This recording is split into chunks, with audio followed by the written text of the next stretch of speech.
New videos every day. Life, wisdom. Hi everybody, this is Dr. Echols again. Glad to be with you. Today we're going to talk with Miss Corey over here. Hello. And I'm going to have her tell you a little bit about some of the problems that she's been having. And then I will tell you a little bit about how we would handle this in a conservative method. But before I do that, let me just tell you a quick little story. Corey's been having some problems with migraine headaches. And I had a patient a while back, and she was suffering greatly with migraine headaches to the extent that she actually had to withdraw from school. So that would put it into the debilitating category. I ran across her doing some screenings one day, and I felt of her neck, and she had this huge knot on her neck. And I said, my God, you've got this huge knot on your neck. Are you having any headaches? Well, when I asked her that, her eyes got about that big, and she says, oh my God, yes. As a matter of fact, I just was sent to a special headache hospital down in Houston. And because of migraine headaches, I had to withdraw from school. And I go, well, what was that like? She said it was awful. I had the worst headache of my life while I was at the hospital. And they were taking a hypodermic needle and injecting my scalp with drugs to try to numb the pain. And I was like, that's terrible. And she says, yes. But I asked the neurologist there on staff, one of the head neurologists, I got the insight. I had an intuition that something in my neck might be causing my headaches. And so I was really excited about that. And I wanted to tell the neurologist and ask him, I go, do you think that there's anything that in my neck that could be causing my headaches? And he looked at her and he said, no, dear, that would be impossible. She was crushed, devastated, and she thought she lost all hope. That next week, when I put my hand on her neck and I said, my God, you've got this huge knot in your neck. Are you having any headaches? It almost knocked her off her chair, and she was ready to get some help. To make a long story not quite so long, we went ahead and gave her some adjustments, realigned her cervical spine or her neck. Her headaches went away. She got enrolled in school, met a nice young man, and now is settled down and having a family. That lady, if we wouldn't have helped her with chiropractic care, she would have been a slave to all kinds of different medications and possibly even worse, maybe surgeries and that kind of thing. So always try a conservative approach first. And I'll show you a little bit about how we'll do that. Let's just start with talking with Corey a little bit about her particular situation. Corey, can you tell me a little bit about what's been going on with your headaches, your migraine headaches? How long have you been having those? I've been having them for about 2 years now. I have them about every other week to every week usually. To the point, nausea, sensitivity to light. The whole bit. The whole thing. So what is it like for you when you get one of those headaches? Pretty debilitating, really. Not much you can do other than stay inside, turn off all the lights, and just lay in one spot, put a cold rag on my head. Tried medications. They make me feel worse than I did before. I can't function. So, That sounds awful. It's not very fun. Do you know of anything that might have caused this to come on? Was there any kind of trauma, like a car accident or maybe even some kind of upset in your life, or anything that might have happened at that point that you could share with us? Yeah, actually, I had a car accident right around the same time that I started getting the headaches. Oh, okay. I know my mom does suffer through a lot of headaches herself. She used to take shots of stuff to kind of keep them away. Oh my goodness. So it could be either. So your mom has headaches as well, but you never had them up until the point you got in the automobile accident. Yes. Okay. So that's really enough of a reason right there that somebody could have headaches. People don't realize how much force is involved, even in a fender bender. The way you measure force is through, you might remember it from high school, force is equal to mass, which is actually the weight of the vehicle, times the acceleration of the vehicle. Okay, so, if you've got a 3,000 pound car, even if it's going only 10 miles an hour, it's 30,000 pounds of force that's going to go directly into the frame of that car. And some of it is absorbed through the, crunching of the vehicle, but a lot of it goes right through the frame and right into your spine. And that's enough force to shear a telephone pole completely in half.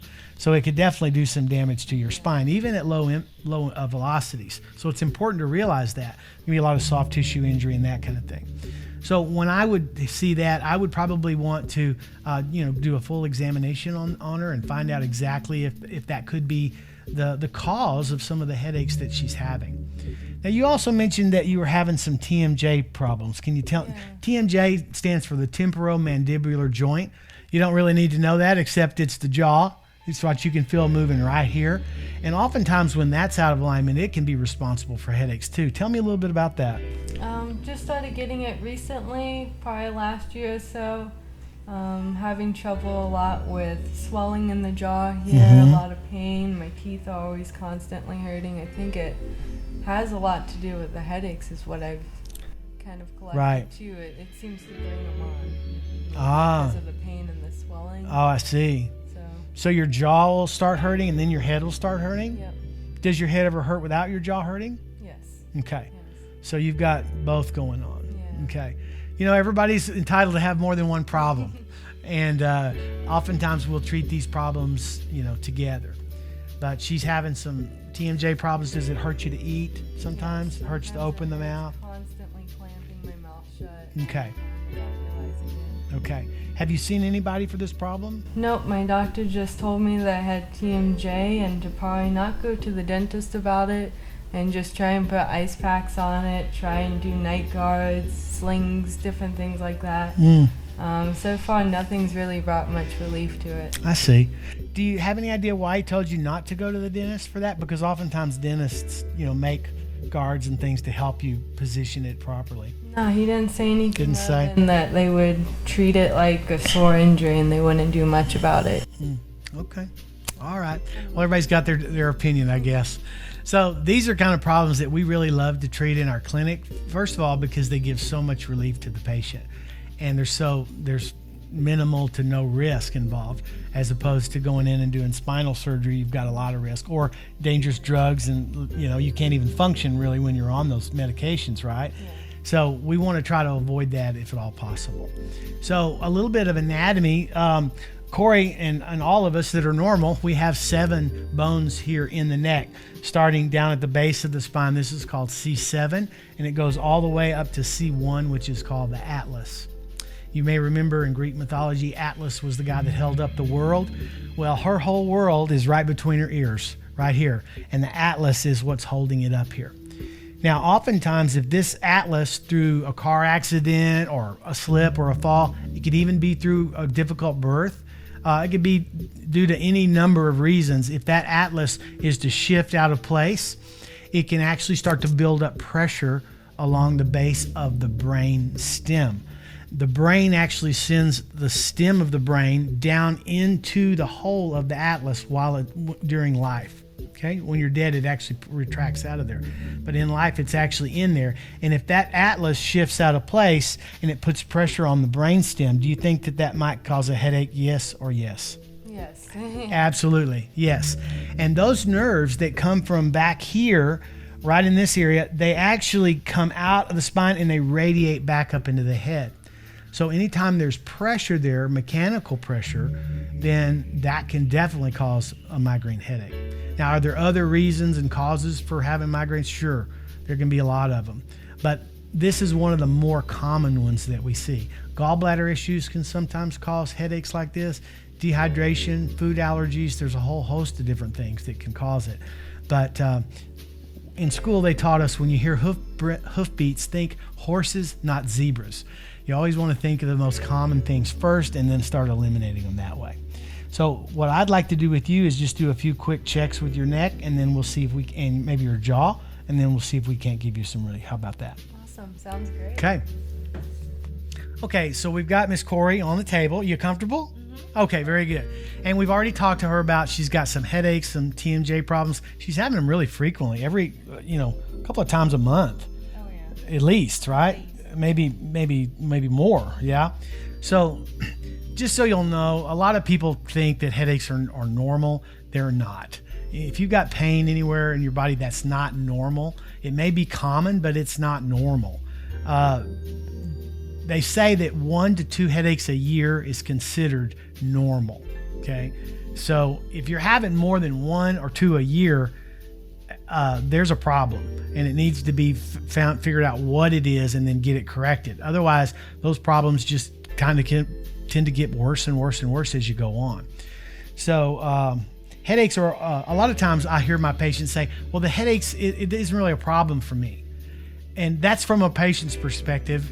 I just take a few aspirin and I keep going, and that's not a problem.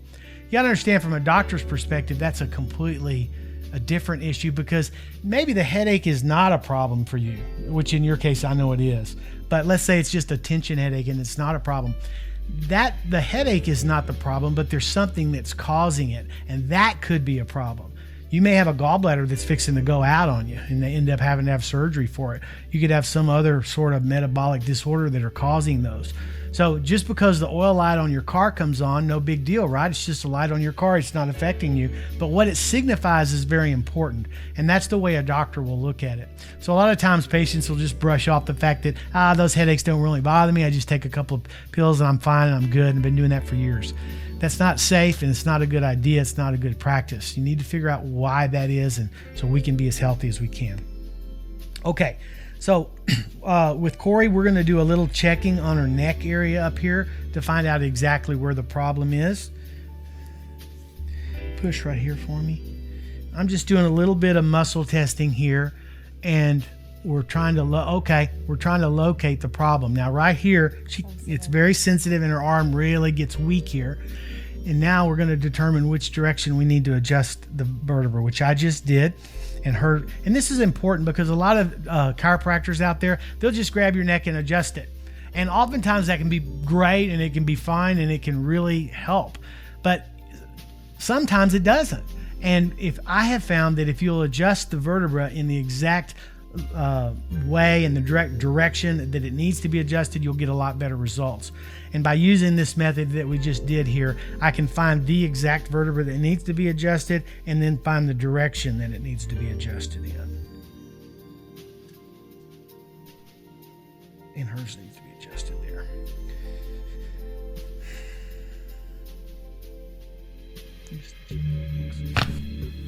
Oh, that a girl.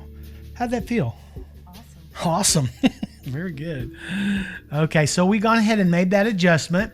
We could hear quite an audible there, so she's got some vertebra in there that really can benefit from being adjusted. Push. We're going to check the other side of her neck now.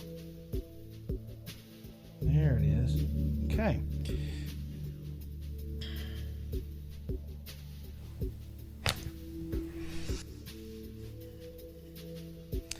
That was good.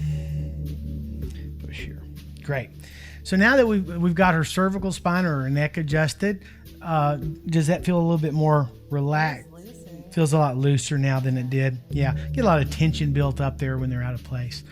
So I'll probably see this young lady again here in the near future to check what we've done and see how her headaches are progressing. So I would like to go ahead and check her TMJ now, which is the joint that we talked about, just to see how that's doing.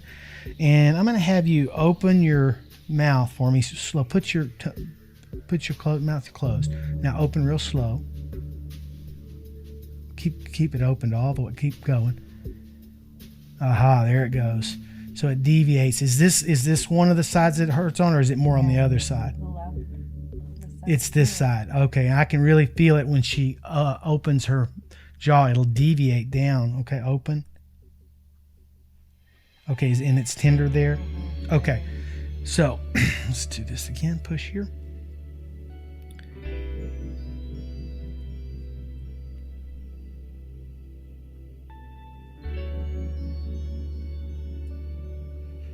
All right.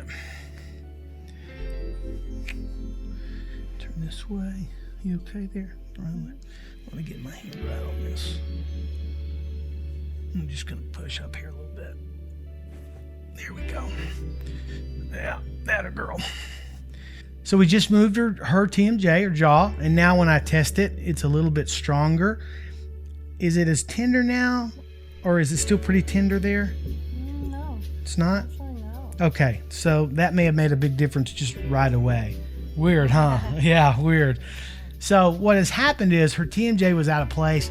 when a joint gets out of place, folks, it's going to get inflamed. That's all there is to it. So when you touch it, it's going to hurt. It's the same would be true if I was to go down through her back and touch. She may not even know she has a problem there, and then I'll hit a vertebra or a bone there, and she'll go, oh, that's very tender. That signifies that it's inflamed, and it's inflamed because it's out of place. Okay, so we would make the correction there. So this is a real good way if you're having headaches, or if you know somebody that is, this is a real good, conservative, easy approach to helping those people have a better quality of life. Because, you know, people that have this, they would probably do anything to get rid of it. And oftentimes they do. They have to resort to medications, which in her case, she can't even tolerate because they just knock her out too bad. So there are conservative and easy ways to go ahead and handle this. If I can ever be of assistance to you, please don't hesitate to contact me. You can look me up on my website, www.jeffechols.com. Love to help. Thank you again, and we look forward to seeing you in another video. Thank you. All right. Up you go.